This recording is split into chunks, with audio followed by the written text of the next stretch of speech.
Jésus est-il juif? Et pourquoi est-ce si important, non seulement de le savoir, mais d'en tenir compte dans notre rapport à lui et la façon dont on enseigne en son nom? Nous voyons bien que pour connaître quelqu'un, il est nécessaire de connaître son histoire, sa famille, son pays, le contexte dans lequel il a pu se déployer. Et ce qui est vrai pour tout homme est vrai pour Jésus. Comment connaître Jésus sans connaître, au moins pour une part, la vie d'un citoyen romain au 1er siècle en Galilée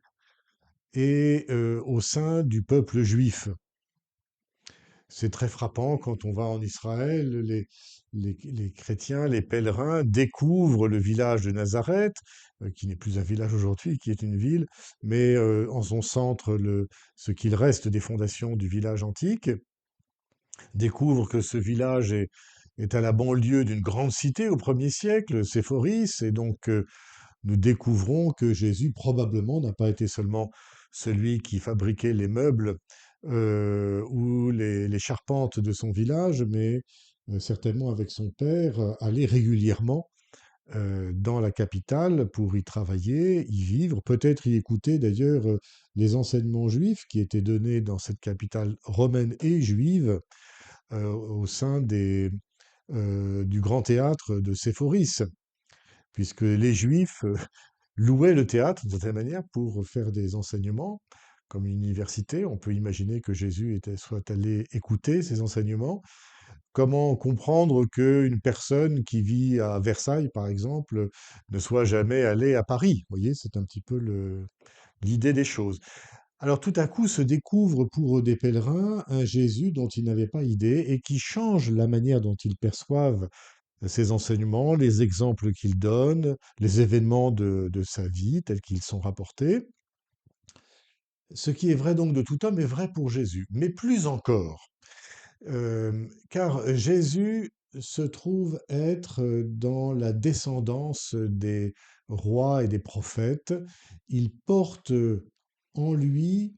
et cet atavisme d'Israël qui, depuis Abraham, à travers les grands prophètes, Moïse, Élie, et puis tous les prophètes, Isaïe, Ézéchiel, les grands prophètes, les petits prophètes, les rois, euh, toute la littérature de sagesse. Le dernier livre de la sagesse a été écrit 40 ans avant Jésus en grec. Tout cela, Jésus en est l'héritier. De sorte que il est bien difficile de comprendre qui est Jésus, même impossible de comprendre Jésus, si on ne sait pas qui est David, si on ne sait pas qui est Moïse, si on ne sait pas qui est Élie, qui sont les trois prophètes qu'il cite nommément et auxquels il se rapporte, non seulement par ses enseignements, mais aussi par les événements, les actes qu'il pose, la manière dont il le fait. Et quand je dis connaître Élie, Moïse,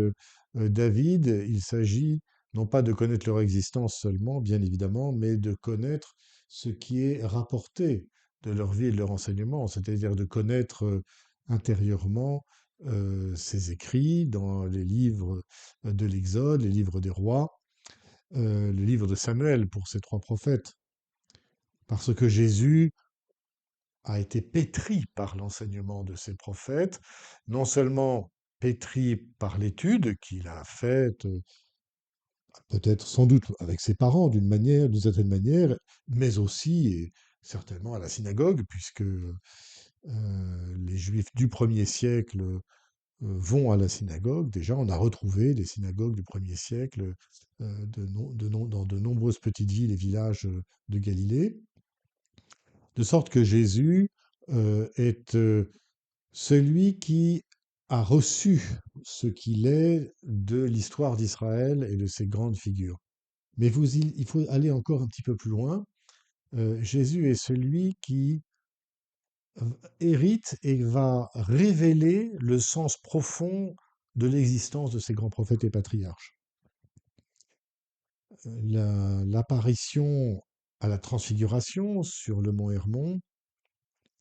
manifeste dans l'épisode des évangiles qui rapportent cet événement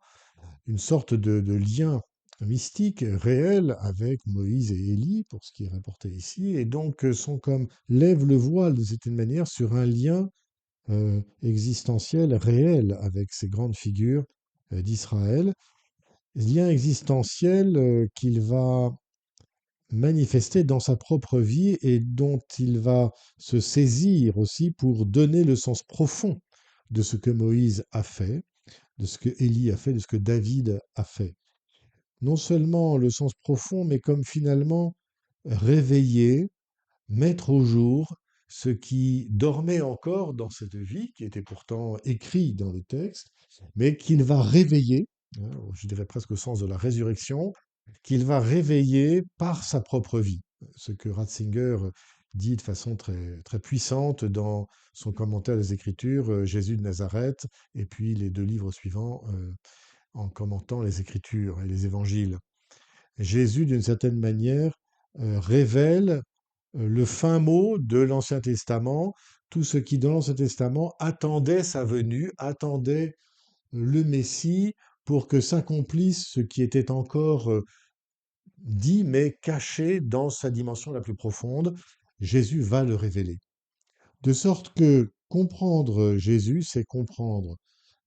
ses racines dans l'Ancien Testament, qui est vraiment fils d'Israël,